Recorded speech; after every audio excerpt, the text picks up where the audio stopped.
Salut à tous, bienvenue dans cette nouvelle vidéo. Alors aujourd'hui, une vidéo qu'on m'a demandé assez régulièrement pour apprendre de l'étalonnage.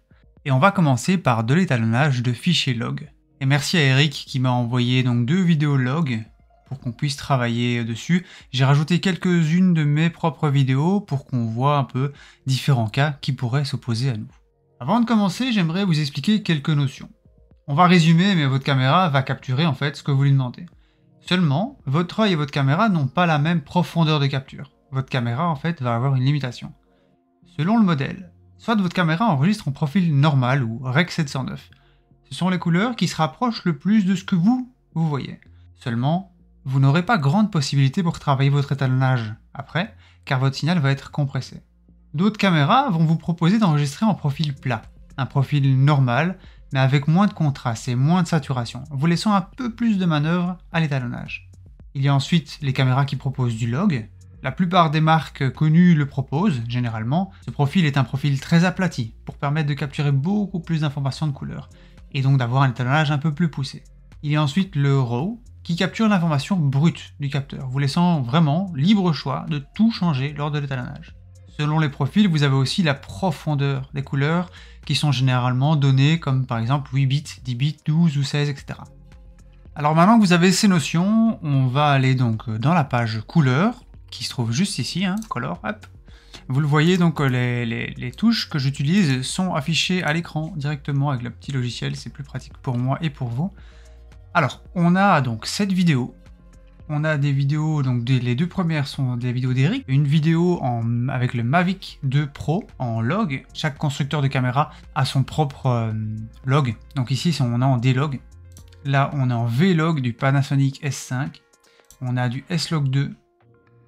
Alors vous le voyez traiter parce que je les ai déjà traités pour vous montrer. Mais on va passer dans chaque vidéo pour l'enlever. On a ici du D-log du Phantom 4 Pro.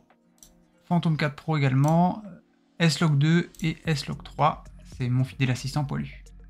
Alors chose importante, il faut comprendre les outils qu'on va utiliser, parce que très clairement, dans la page color, on pourrait se croire dans un cockpit d'avion. Les outils qu'on va utiliser vont être importants puisque c'est ce qui va déterminer la qualité de l'image finale. Je vais vous donner un exemple, tout simple en fait, avec ce que je vous ai montré ici. Donc on a un dégradé. Et si jamais, je vais juste vous agrandir ça, voilà, sur la waveform, qu'est-ce que ça fait? On a une belle ligne bien droite. Si je viens ici, donc dans le... Hop, je vais mettre ça là. Dans mes curves, je vois beaucoup de youtubeurs dire qu'il faut venir ici, mentionner ça, puis ça, puis ça. Alors, jusqu'ici ça va, et puis après ça, on vient faire ça ici, et puis on vient faire ça ici, et puis on voit que, vous voyez, on a des cassures bien nettes. Et ça, en fait, ça va vraiment dégrader votre image, ça va étirer votre image plus que de nécessaire, et donc ça va créer des problèmes dans votre image à la fin. Je suis partisan de dire l'étalonnage, que ce soit log vers Rec 709 ou Rec 709 vers du créatif, l'étalonnage c'est de la même chose que de la pâte à modeler. Vous prenez votre pâte à modeler, vous l'étalez, et petit à petit avec vos doigts, vous allez l'étirer. Petit à petit, vous allez prendre votre temps pour l'étirer, parce que si vous allez trop vite, vous allez casser la pâte à modeler. L'étalonnage, c'est la même chose. Ici, on va utiliser des outils qui sont prévus pour étirer notre image en la dégradant le moins possible. Et c'est quoi? C'est nos primaries. Ici, qui sont faites justement pour étirer notre image, notre signal, de la manière la plus propre possible. Pas du tout comme on vient de le voir, comme certains youtubeurs montrent ici, et puis on a des trucs qui sont complètement arrachés. On vient donc dans nos primaries, on a le lift, gamma, gain et l'offset. Alors regardez bien sur le waveform ici. Lift en fait, ça va simplement modifier donc la partie basse. Okay. Gain, la partie haute. C'est l'équivalent en fait de faire ça ou ça. Vous voyez, c'est la même chose. Okay. Gamma, vous voyez que ça a une autre façon de travailler. En fait, gamma, c'est un peu nos moyennes lumière. Mais vous voyez que la courbe est complètement différente, elle n'est pas droite. Et donc ça sera à prendre en compte. Et c'est comme ça qu'on a vraiment quelque chose de très propre, très doux, et qui ne dégrade pas notre image. L'offset, c'est très simple, ça déplace tout, en fait. Tout de haut en bas. Une fois que vous avez compris, bah, simplement, on va utiliser ceci. Alors, on a aussi les logs. Alors, je vous montre brièvement, mais pour l'étalonnage de log, même si le nom l'indique pas vraiment, c'est un faux ami.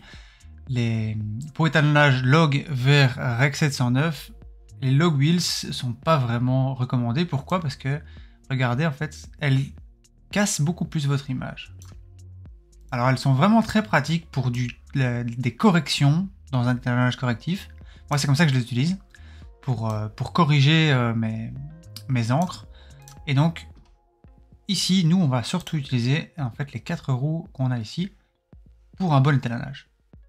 Dans la continuité donc des outils des 4 primaries ici, il y a d'autres petits outils en plus qu'on voit ici au-dessus et ici en dessous qui sont quand même super utiles. Alors, on va parler des plus récurrents. Donc, le contraste, vous voyez, qui va automatiquement appliquer ce qu'on appelle un S-curves directement à notre image. Le pivot, en fait, c'est le petit copain du contraste parce que, regardez, il va simplement déplacer hop, pour voir où notre pivot, en fait, tout simplement, se place pour illuminer une partie ou non de notre image. Pour le reste, c'est très simple. Temp and Tint pour la balance des blancs. Mid-tone détail, c'est pour ajouter des détails seulement dans la partie des moyennes lumières. Color Boost, c'est une saturation un peu différente, on en parlera peut-être dans une autre vidéo. Shadow et Highlight, c'est pour d'autres cas, donc ne prenez pas trop la tête. Hue, c'est pour changer la hue, donc la couleur, mais on va pas faire ça tout de suite. Et Lumamix, c'est pour empêcher qu'il y ait des changements de luminosité quand on change les couleurs. Mais bon, ça non plus, ne vous prenez pas trop la tête. Gardez en tête juste ce qu'on a vu aujourd'hui, c'est-à-dire les 4 primaries ici. Temp and Tint, si jamais vous avez des modifications de balance des blancs à faire, contraste et pivot, et on est bon. Donc, on va commencer donc par celle-ci. Alors, j'ai déjà créé une version, mais si jamais vous souhaitez le faire, donc pour créer des versions, c'est simplement CTRL-Y pour justement pouvoir modifier. Par exemple, si jamais, hop, on fait ça. Si jamais je modifie ici, je vais vous montrer un truc. Si jamais je fais ça, je peux venir faire là, et j'ai mes 2 versions qui sont affichées. Et je peux le changer avec CTRL-V ou CTRL-N dans l'autre sens. Comme ça, vous pouvez pas, si jamais vous avez plusieurs étalonnages que vous voulez tester, vous pouvez le faire de cette façon-là. Donc ici, on va travailler sur la version que je viens de détruire, hein, on est bien d'accord. Hop, on enlève tout. Voilà. On fait Alt-S pour avoir une nouvelle. Alors on va enlever ceci. La première chose à savoir, donc on est en D-Log et on doit le transformer en Rec 709. Ça, c'est vraiment le processus pour avoir un bon étalonnage. C'est D-Log, ou peu importe le log que vous avez, vers Rec 709. Et puis de Rec 709 vers votre étalonnage artistique. Alors attention, on ne parlera pas d'étalonnage artistique dans cette vidéo. Si vous le souhaitez, dites-le moi en commentaire et je ferai une vidéo juste dédiée à l'étalonnage artistique. Mais ici, donc, on passe du D-Log vers le Rec 709, vers la normalité, si on peut dire, pour justement avoir une vidéo utilisable pour n'importe quel cas. Donc, on est ici en D-Log, et donc je viens... Donc 2 solutions s'opposent à vous. Moi, la solution que je préfère, c'est le Color Space Transform. Mais vous pouvez aussi utiliser des LUT. Alors je vais vous montrer la différence. Je vais d'abord vous montrer le LUT, comme ça vous voyez un petit peu. Alors, c'est simple, hein, les drones DJI, alors peu importe quel drone, mais en général, ce que les constructeurs font sur le site, il y a le log à télécharger pour le drone que vous avez. Et ici, effectivement, j'ai téléchargé pour le test. Là, on peut prendre le LUT et on est directement voilà, quelque chose d'utilisable tout de suite. Ok. Alors, vous allez me dire, bah ouais, c'est super simple, en fait, j'ai qu'à faire ça. Personnellement, je n'aime pas trop, alors on va créer une nouvelle version, comme ça je vous montre. Je n'aime pas trop, parce que le LUT, en fait, j'ai pas de contrôle dessus, je ne sais pas gérer la luminosité du LUT ou la saturation, quoi que ce soit. Si j'utilise le Color Space Transform, et je vais venir en fait dire ici, qu'est-ce que j'ai comme vidéo qui vient d'arriver. Input Color Space, j'appuie sur D, et on a le DJI Degamut. Input Gamma, j'appuie sur D, et on a le DJI D-Log. Alors tout de suite, vous voyez, c'est un peu cramé. C'est normal, en fait, ici, c'est un peu plus peut-être extrême au niveau de la correction. Alors je vais faire Shift S pour avoir une node avant. Et alors ça c'est important. Toutes les corrections de couleur vont se passer avant cette node ou avant le LUT si jamais vous avez mis un LUT. Pourquoi? Parce qu'en fait là le signal qui vient ici, c'est un signal full, complet. Une fois qu'on a mis le LUT ou le CST, ici on a un signal compressé. Donc on n'a plus la même profondeur de couleur pour travailler. Donc en fait on va travailler quasiment, je dis bien quasiment, toutes les corrections avant, avant le CST ou le LUT. Et je dis quasiment parce que certaines corrections se font après, mais ça c'est voilà, ce sera plus dans l'étalonnage artistique ou des choses comme ça. Ici, donc on va venir ici, et on va, en fait on voit que c'est un peu trop cramé, donc on va pouvoir descendre un petit peu, voilà, pour avoir quelque chose d'un peu plus potable. Alors les ombres sont un petit peu là. On descend, je travaille ici, je vais venir vraiment comme de la pâte à modeler, je vais venir descendre un petit peu l'un des trucs, hop, remonter un peu l'autre, ici peut-être là, pour avoir une image qui me plaît. Et donc ici, donc partie basse, les noirs doivent toucher, pas trop, sinon à ce moment-là ils sont un peu écrasés, et ça, c'est pas très très bien. Sauf, en fait, ça dépend du look que vous cherchez aussi, hein, bien sûr. Mais si jamais c'est écrasé, le problème, c'est qu'après ça, je ne pourrai plus les retoucher. L'information sera perdue. Donc ici, je vais essayer de ne pas les écraser trop. Si jamais après, je veux les écraser dans mon étalonnage artistique, je pourrais le faire. Et puis après ça, je vais diminuer un petit peu ici. Voilà, et on commence à avoir quelque chose, voilà, qui devrait ressembler. Et ici, en fait, donc, on vient chipoter au milieu. Voilà. Et là, on devrait avoir quelque chose qui devrait ressembler normalement à la normalité. Après ça, il vous est loisible, où je vous montre les trucs que j'ai fait. Par exemple, sur celui-ci, on peut commencer à un peu avoir des étalonnages un peu plus sympathiques. Hop, on a celui-ci, on a celui-là aussi. En fonction, c'est vraiment, tout va dépendre une fois. En fait, une fois que vous avez amené votre étalonnage de log vers Rec 709, vous faites ce que vous voulez avec, tout va fonctionner. Et donc ça, c'était pour le dlog. On passe à la suite. Donc on est sur du vlog. On part du même principe. Donc soit vous avez le LUT, mais moi je préfère le CST. Donc je vais recréer une nouvelle version. On va hop, tout supprimer. Alt S. CST. Je viens ici. Donc c'est du vlog. V. Alors, il n'y a pas vlog, alors c'est Panasonic. Vegamut, voilà. Et on est sur Panasonic Vlog. Et vous voyez directement, en fait, mon image est déjà transformée en Rec 709. J'ai rien d'autre à faire. De nouveau, si je veux faire des corrections, Shift S pour les faire avant. Et puis après ça, si je veux faire mon étalonnage, c'est parti, quoi. Hein, je fais tout ce que je veux. Donc on a soit un petit teal and orange, comme on dit. Ok. On peut avoir un truc un peu plus moody, plus vert. En fait, tout dépend. Une fois, comme je vous l'ai dit, une fois que vous avez étalonné et que vous avez transformé votre fichier log en Rec 709, vous faites ce que vous voulez. Ici, on a hop, une nouvelle version. On a du slog 2, c'est l'A6500. Pareil, hein, donc moi je préfère le CST, je vais venir ici. Alors petite subtilité, parce que le profil que j'utilise dans mon A6500 a été modifié. Ce qui veut dire que, je vais vous montrer, en fait, je peux, si je viens S, je peux avoir le S-Gamut et le S-Log2 qui est ici. Sauf que moi, en fait, mon profil a été modifié, donc je ne vais pas utiliser le S-Gamut. Puisque le S-Gamut, le Color Space ici, c'est simplement pour retransformer la saturation et remodifier certaines couleurs. Mais en fait, moi, je les ai modifiées directement dans l'appareil. Donc ici, je fais simplement au niveau du gamma, donc simplement au niveau de la luminosité, changement. Et je vais venir ici, donc Shift S, là.